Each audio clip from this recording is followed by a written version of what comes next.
Hi, I'm Lizzie Getty-Ehrlich. And I'm Lisa Hernandez. And we're your hosts for Scholar Strategy Network's No Jargon. Each month, we'll discuss an American policy problem with one of the nation's top researchers without jargon. And this month, we're talking about STEM opportunities for marginalized students, or the lack thereof. And I feel like there's definitely a noticeable disparity when it comes to STEM folks, but, at the same on time, the final end, the actual people who are getting the opportunities, true. For me, humanities all the way. I'm interested in learning more about why STEM. Oh, yeah. You didn't know that already? No. Science is important, as is technology, engineering, and math. I don't know. The professor that we'll speak to will make sure that I'm getting that acronym correct. But of course, yes, these are things that we need in our lives. And if the path to actually be those people providing them to society isn't equitable, then that's bad. Yeah, absolutely. And there definitely should be some solutions. Hopefully, you'll get to talk about some policy solutions that people can come up with to try to resolve this huge disparity. But at the same time, my heart lies with humanities, and I think everyone should lead into it. Right. Well, as a humanities person who thinks about how these systems interact, yes, policy, always with SSN, we're thinking that way, but we've got students, we've got families, we've got local school board folks, we've got federal level policymakers. It's definitely, I predict it's going to be everybody working together. But we'll find out in this week's episode when I spoke to Professor Lara Perez-Felkner, an associate professor of higher education and sociology at Florida State University. Perez-Felkner's research uses developmental and sociological perspectives to examine students' college and career outcomes. She investigates racial, ethnic, gender, and socioeconomic disparities in post-secondary educational attainment and entry to scientific career fields. Here's our conversation. Hi, Professor Perez-Felkner. Thanks so much for coming on No Jargon. Hi, thank you for having me. So in keeping with the theme of our show and our entire organization, we're going to go ahead and start our conversation by breaking down what STEM, the acronym, actually is. What does it stand for? Can you give me examples of classes that fall under the STEM umbrella and careers that fall under STEM? So STEM stands for science, technology, engineering, and mathematics fields. Sometimes people have different definitions of that too. They may also include arts, for example, and refer to it as STEAM. Sometimes people, especially in Europe and some other countries, have an extra M on the end to pull out medicine as well. But generally here, we're thinking about the natural sciences and technology fields. So, for example, students might be taking an introductory physics course in a community college or four-year university. They may be taking a seminar in quantum mechanics. It is a whole range of different subjects, but they cluster together because there are some themes that they share in terms of both some of the content and also some of the experiences and structures of these fields. So the notion that these are spaces for cumulative knowledge, for example, that you have a certain base of math knowledge, for example, that you might build and then keep building on, that you need to be able to go forward. Those are some of the things that are shared across some of these fields and reasons why we tend to think about them as a cluster, certainly before college, but also during college and graduate school and thinking about these careers as well. Mm-hmm.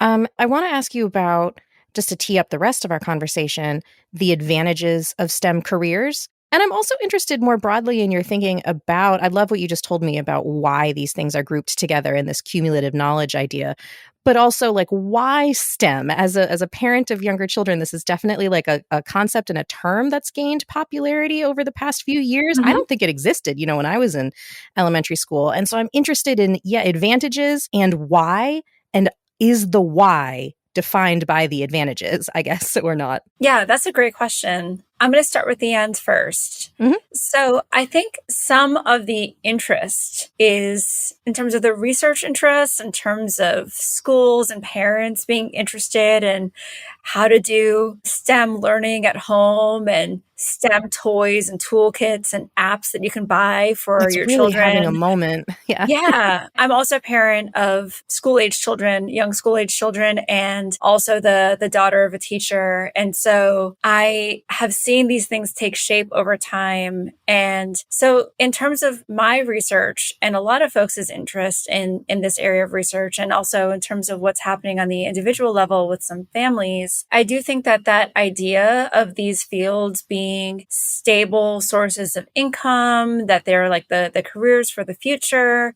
that they are going to be reliably there for earnings and potential upward mobility and a certain kind of status, that all of that kind of like frothy bubble of things of like status, income, potential upward mobility, or at least being able to kind of solidly be in a place where you might not have to worry about economic shocks and vulnerability, that those are some of the reasons why people are interested in these fields. And one of the reasons why I mention status is because this idea of cumulative knowledge, or like these are areas that are difficult, or these are resources that aren't available everywhere. You've got to kind of build and cultivate this talent and nurture it. There is this kind of sense that these fields are special in some way, which is a subjective idea. They're not necessarily any more special than other fields, but they do have certain shared ways that they are experienced by students and by workers in those areas, and also by the ways that we kind of think about and reward skills and talent in these areas. So it sounds like a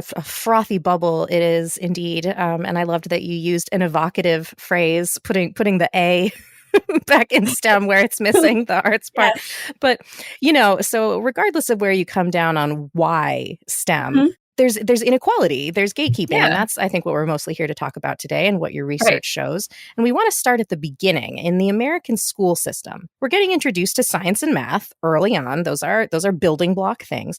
But what grades typically are students given more of an opportunity to really prep for future STEM majors and careers beyond that? When does that happen? So there is some exposure all the way through. That does look different depending on students' opportunity structures when they're young. They may be getting exposed to STEM through play, through activities, through centers that are very interactive at schools that are more resourced, whether they're public or private. So like magnet schools or schools in higher socioeconomic zip codes and neighborhoods may tend to have more resources for interactive exhibits and plays, or going to museums and different kinds of building blocks that are not necessarily also needing to be expensive, but the approach to STEM as play tends to happen more in those areas. And that tends to foster a sense of interest and creativity that might keep on going through those later grades before things get more formal. So at the end of elementary school and going into middle school, there's increasingly a little bit more formality that comes in. Like, now we're going to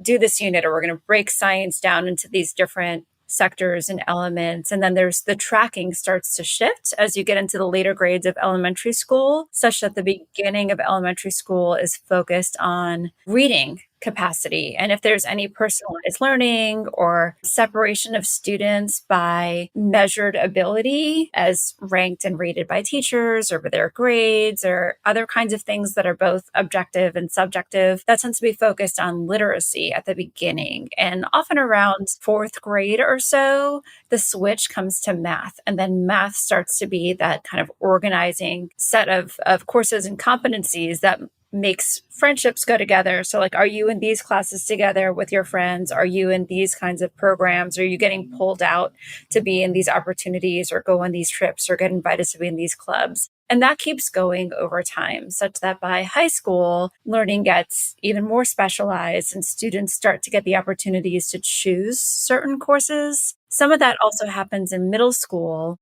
although middle school families and students may not necessarily know or understand that that is a really important time for them to be, performing well. So they might be recommended to take algebra in 8th grade, for example, or to be taking a certain kind of science that might then set them up to be on an accelerated track in high school. And then what you're taking in high school really can set up your opportunities in college that then you may or may not be positioned to once you start college, have the placement skills and experience to be successful in those majors. So that's one of the reasons I brought up cumulative learning earlier is there's this idea that you need to know a certain amount or have a certain amount of training to be successful when you walk in the door. If you are a traditional starting and at the age of 18 or so, college first year, which is also not the norm for most students anymore. People come in at all different times, but all of that stuff starts to build really early, and it's built in a fun way for students with more opportunity and advantage. And it's sometimes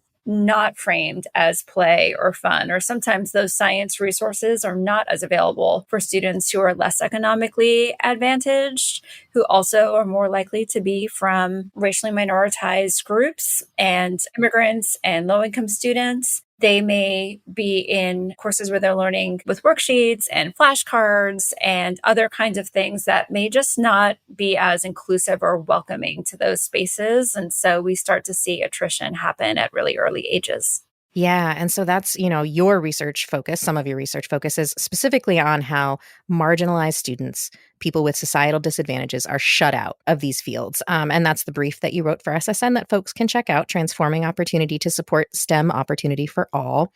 And you gave already some great examples of when this process happens. And I'm already in my head just having these big conversations about oh man, all these paths that we're supposed to know about and understand, these timelines that are happening. And I'm supposed to start now. Oh my gosh. And then all these other reasons why that process, hard as it is for everyone, is also inequitable. So if you want to do a little bit more detail on how early does the process of shutting students out begin? What does it look like? And I'm interested in, I don't want to say whose fault, but I'm interested in how, is it parents? Is it policymakers? Is it educators? Is it everyone? Whose job is it to be thinking about how to unkink those pressure points? Yeah, that's a great set of questions. So I also teach courses in sociology of education. And one of the things I share with international students, especially, and other folks who might be new to thinking about a systems approach for education, is how complex and somewhat decentralized we are in the United States. So in terms of, placing blame or trying to locate a particular pinpoint of if we make this lever of change, then there'll be these cascading effects. It's really hard to pinpoint that when you're thinking about things that happen within families, within peer groups, within classrooms, with the media and school districts, different states. Yeah. Yeah, different states, different, federal expectations too. So it's a complex web of things. One of the reasons I brought up math earlier is, for one, it is something that gets invoked a lot in all of these fields, whether you're looking at STEAM or STEM with an extra M for medicine. They all have pretty good reliance on mathematics and mathematics skills, interest, confidence as being really important to your capacity to be successful in those areas. So to some degree, the way that we teach math has, for good reasons, been a focus for a while in terms of some interventions of expanding course taking access for advanced courses in urban schools and in some states, and trying to train teachers and students to be able to go beyond Algebra 1, for example, in high school, or to increase greater capacity to teach students pre-calculus and calculus, so that way they'll be ready to be able to take physics, for example, or computer science or whatever it might be in college, and that they're not getting shut out earlier. So math ends up being really determinative sometimes of what kinds of courses and what kinds of majors students can pursue in college, but sometimes what kind of math preparation you have by the end of high school is determined by things that happen in middle school. So there are some things like, is there communication to families about what these majors are and what it would be like to be in these careers? Is there a certain amount of exposure or accessibility that can be introduced so that way students might be given greater opportunity to move into this, and that also there's not an overly limited set of students who might be tracked into taking those kinds of courses? And are there opportunities for students to be able to catch up for free, ideally, in high school? So that way, if they decide in 11th grade that they actually would really love to be in a science program, but they need to take another course to be able to be like college ready in science and math, they might be able to do it in high school and not have to pay extra in college for what functionally is remediation. Sometimes in lower income schools, there might be more of a norm for teaching to the test for a lot of reasons, including the financial structure of teachers and schools being rewarded or penalized depending on how they perform on these state assessments. And so if science learning isn't on the test, or if there are not as many resources to have professional development for teachers so they can kind of stay up on ways to make science and math more innovative and fun, then some of the onus for that can feel like it's falling on the families. And families are just really strapped and stressed and have a lot to do. So I definitely don't want to come out of this conversation making it feel like, oh my gosh, there's so much we need to do. Our child will never have the opportunity to go into these fields if I don't make sure that they have these apps, or that they're not in a special camp where they're doing 3D printing in, at age 8. And of course, there's a whole industry and set of industries that want people to feel that way so that they can hop right in with their. Definitely. There's the financial advantage for companies to kind of feed that hunger and drive. And some of those apps and games and toys and little robots for kids are really cool and fun. But that's not a necessity. There's a lot that students come away with without having to spend money. But that kind of culture of this is for some people and not for others, or there are these suggested or invisible barriers for entry, that kind of thinking that is shared and reproduced culturally in schools, among family groups, in the media, those kinds of very addressable norms and expectations, and sometimes explicit messaging to families and students, is some of what I'm talking about in the brief and in some of the other areas of my work around these kinds of on-ramps and off-ramps. There's been literature around a leaky pipeline in STEM for a few decades of here are all the people who could potentially be in these fields, but we're losing them. And why are we losing them? But we haven't had as much attention to how can we bring people in? What are the ways that we can try to make these areas more accessible for students to learn and think in? Because oftentimes they are very interested in playing and exploring in these things, but the socialized messages, for example, the ones that girls get as early as very early childhood. And certainly there've also been a number of studies looking at, 4th grade, 8th grade beliefs and kind of aligning students' ability beliefs about whether or not they're good at these areas, whether they can increase their competency in math and science, and then looking at how they're actually performing. Like, these are not necessarily students who are struggling in these areas, but they keep getting messages that this is not really an area for them, or this is maybe these toys, like the STEM toys are in the boys aisle, or these are available at some stores, or you need to have a certain membership or subscription to get access to these things. And so students may just check out or feel pressure to just do something else that might be in their frame of reach and have more support. Yes. So let's talk then about what to do. And then when we haven't even gotten to college yet. So we'll go there next. But, I love that you brought up sex and gender, because that has been top of my mind this whole time, and I know that there is no way that being born with certain chromosomes or whatever gives you a math brain or a STEM brain or not. And then we look at the results and we're like, well, then therefore, if women are being shut out of these fields, that has to be because of the system we've created that allows some people through and incentivizes some people through, and have other people are part of those leaks, that fall out.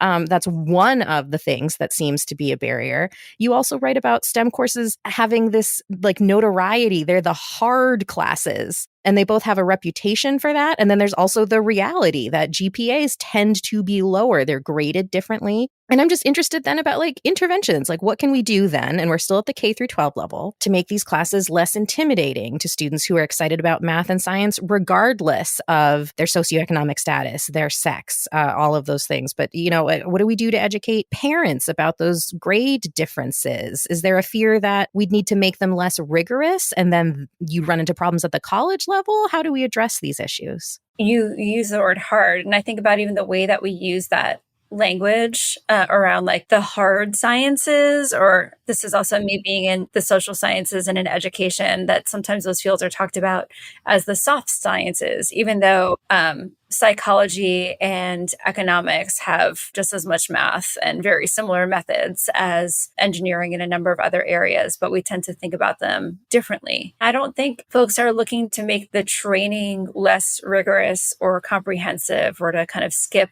knowledges that folks should have to be able to be successful in these areas. But there also could be different kinds of sequencing opportunities or tracks that are available to kind of help people, jump forward, perhaps.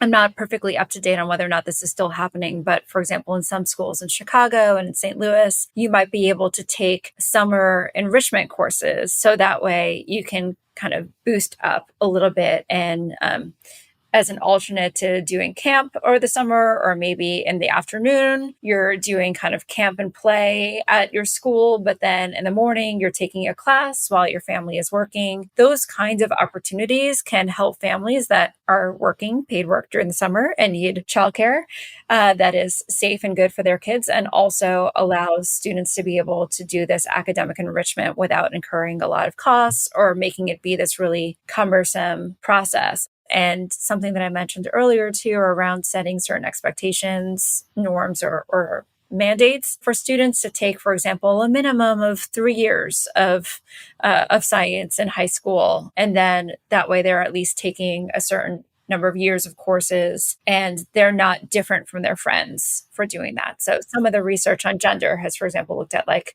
girls will follow their friends. And if their friends are not in those courses, or for example, students of color are often one of the very few students in more integrated high schools that might be in advanced courses. And so if you are making these courses optional for some students, it's going to often exacerbate those kinds of inequalities. So that way some folks may opt out, and then it seems like only certain types of people are the ones who keep going in those fields.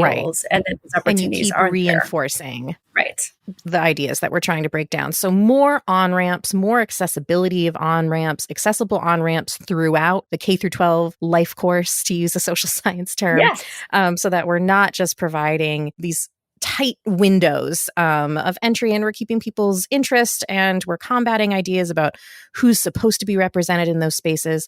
So we do all that. We get together as a society and as a country, and then these children get to college, where there's even more attrition for marginalized students and more leaks in the pipeline. You did some research talking to students in STEM spaces in college. What can you tell us you heard? Can you give us a few stories about what that was like for people? Like what did work for them? What kept them going? What made them not keep going, I suppose? So I'll start with community and financial support. So one thing is that on the finances piece, there is a lot of, like before college, a lot of these kind of hidden costs that not always, not necessarily, and perhaps especially at public institutions that may not as comprehensively fund everything. There are these little things that students might be expected to do in these majors that might potentially keep them in their courses and be successful in their courses, but not doing extracurriculars or classes, or not extracurricular activities or labs, or often unpaid internships, sometimes expected and required unpaid internships. These kinds of things exist, and sometimes there can be a gulf available there, and that there's a sense of like having to build so much cumulative knowledge and experience and expertise in this idea of kind of shortage or scarcity. So sometimes STEM fields can communicate this idea of like, oh, it's really hard. You have to work really hard. You have to do these special things, but then you can, join this club of people in physics and in engineering and you're on a path now to be making, $100,000 after you graduate with your BA. So folks may persist and struggle through these spaces, but they may not know how to go through the process of trying to cultivate relationships with faculty that may then recommend them and possibly even fund them for internships or other kinds of opportunities that can then set them up for that first job after college or opportunities in graduate school and such that can help them bridge those gaps. Like there are opportunities available to help support students from all backgrounds. But sometimes this idea of hidden knowledge or kind of specialness and exclusivity can make it hard for students to know how to approach and navigate these systems that can feel very complex and difficult to break into. So that's one piece. That's both about relationships and hidden knowledges, and also around finances and how they go together. And that's not exclusive to STEM either. That's supported in research of all students who from marginalized backgrounds who do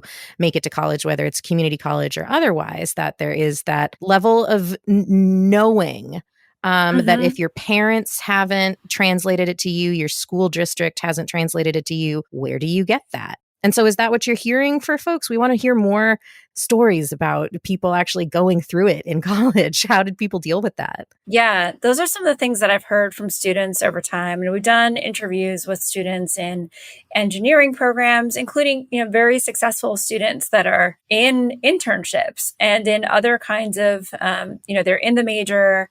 They've done well. They're at farther along in their undergraduate and graduate careers, but they are still navigating these kinds of on-ramps and application required kinds of opportunities that can be difficult and have sometimes unwritten assumptions around whether or not housing is provided for their summer research internship or other kinds of things. So you're absolutely right that, Lizzie, that these same kinds of patterns happen in other fields, but there sometimes does feel, compared to students I speak with in other fields, like there's more of it happening in STEM. There's no reason not to believe that. We're taking something that we know is the path towards a stable future and high-paying jobs, and you're saying there's more barriers to exclude people from that space so that only rarefied types of students that just happen to align with the pockets of society that generally already hold power. Like, yeah, that makes sense to me that would be the system. Yeah. And, that can create these kind of multiple challenges for students. So, for example, there's a student who was a resident assistant in her residence hall, which is often a very competitive and also very nice housing provided kind of job available for students. But you need to have a certain kind of GPA to be able to hold your scholarships and financial aid.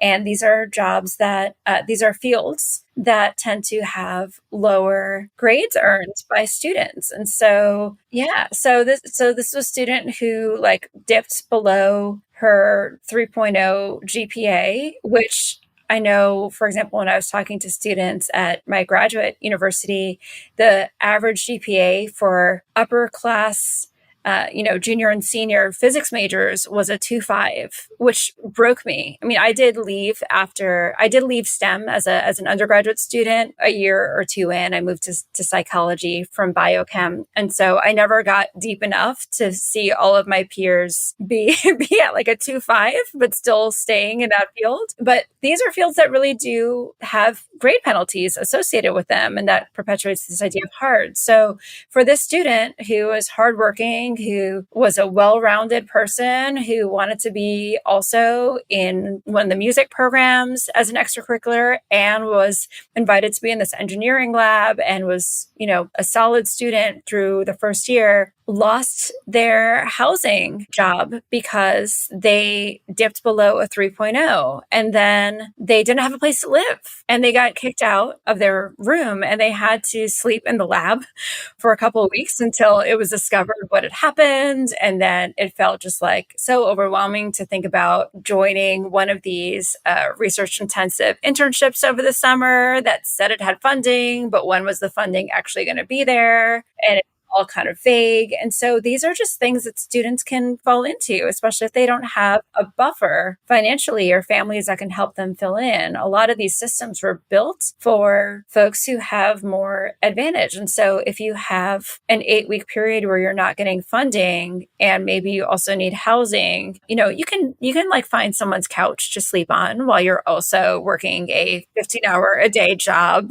3D printing materials at unpredictable hours and trying to find an affordable meal while you also don't have a car. And so you need to like eat like at the university for $8 for lunch. So there are all of these kinds of roadblocks that can happen, and they feel like they can be overwhelming sometimes for students. And well, they can. They literally can be overwhelming. Yeah, this was a success story of a student who made it through and had great support and was able to continue. But for a lot of students, it's just too much. So like maybe they might, struggle through their major. They might switch out of their major into something else that may not feel like it's, battering them all the time in the same kind of way. They may have a really supportive, advisor and mentor like happen for the student, but they also may stop out and then end up with debt and other kinds of challenges. Like, in that immediate case, where does the student live? Is there a safe place for them to go? So you've given us plenty of ideas for both the K through 12 and the college level of various interventions. In places where you haven't mentioned specific interventions, you've really done a great job of highlighting these little areas and little rules and policies and systems that seem like they wouldn't be a big deal. But then when you take someone who's maybe less resourced, they really can be, and they can super knock somebody off course. And just thinking about ways that, school administrators might make small changes to not have that happen anymore is something that's already in that conversation. And that's great. But especially, knowing what you know from the stories of students, and it sounds like from your own story as well, that I hope, you count as a success story that you found your place. But if not, what did you learn from that? What needs to happen next? What's your set of core recommendations for how we can patch the pipeline? And also, it sounds like just change the shape of the pipes so that it's not kind of a straight chute, but more of this kind of multifaceted, multi-doored kind of operation. Yeah, thank you for asking. So I do think that creating more on-ramps, the brief had this analogy of escalators that kept coming to my mind. But, how can we move people up and help them accelerate sometimes as well and not make it feel like this like rapid decelerization that's happening for them where they're slipping down and they can't get back up like chutes of ladders. So how do we let people get back forward? There are some things that could be done that I kind of alluded to in some cases, and in other cases I brought up with some more specificity, but we can rethink the ways that we grade students. So that way, there's no reason why sometimes there's been attention to there being overly high grades assigned in some fields, that it might be too easy to get an A or an A minus or a B plus in some fields. That's one argument. There's also potentially an argument that it might not be the norm or the benchmark that sets the curve to have a C minus for students who are very academically talented, who want to be in this major, who are supporting the department with their credit hours and tuition dollars and want to be in the field. How can we not constantly tell them that they are average or below average in the grades that they're receiving and not risk their financial aid? So is there some sort of kind of consensus, thinking about academic affairs units, for example, or state governance agencies, is there some sort of normed expectation that could be set so that way there's a more uniform grading policy for students who are doing strong quality work, but so that way we're not pushing people out of these fields? And while that's happening, we might also want to think about financial aid. And if students are going to class, if they're doing well, are there ways that they may be able to not have to be sweating the potential loss of their financial aid package every semester? So that way they're able to thinking about that idea of play I was bringing up earlier around like science being fun, like it just feels so joyless in students' descriptions and my own memories as well for myself and my friends going through these fields of if every test feels like it's high stakes, if every lab assignment that you turn in feels like it's potentially going to make or break your ability to afford being in school and then potentially bringing shame on your family that's like been investing in you and cheering for you all this time and sees you working so hard. That's just a lot to have to carry all the time. And these students in these fields can often be more stressed. It's in our interest to help students feel good while they're doing this work so that way they can perform and create this wonderful cadre of scientists and engineers and skilled workers that can enter any of these fields of work that they may go into. Right. But making it painful, I'm not sure what that gets us, making it so painful and so hard.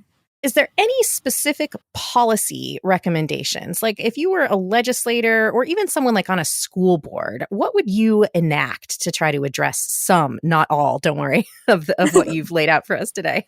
Yeah, that's such a great question. So a very accessible, and we're even looking at this here locally, is to create better communication, clearer communication, and more consistent communication for families, teachers, counselors, and students at the middle school and high school levels around the alignment between course taking opportunities, who might be a fit for them, and how this fits with career tracks with an inclusive list of career tracks. I think that that's something that can be very compelling. It's free.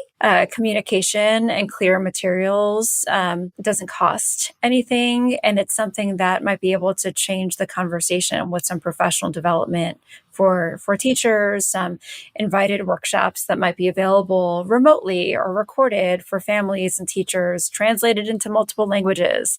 There's a lot of research lately on these high impact but low touch interventions. So like you don't necessarily have to do a lot, but these kinds of low touch interventions can be that don't require a lot of work, but are often around the communication, simplification, and democratization of information for families around course taking and being prepared to be able to go into these courses and be successful in middle and high school and then in college. That's something that really does seem to be boosted by research evidence across multiple state, national, and local studies over the last couple of decades, and seems like something that would be very translatable for local districts and schools. Well, that is so great to think about. And in the meantime, while we work on that, I'm going to go be grateful for the fact that my children are still elementary school age and I haven't yet got to the to the pressure points that you've outlined. But thank you so much, Lara.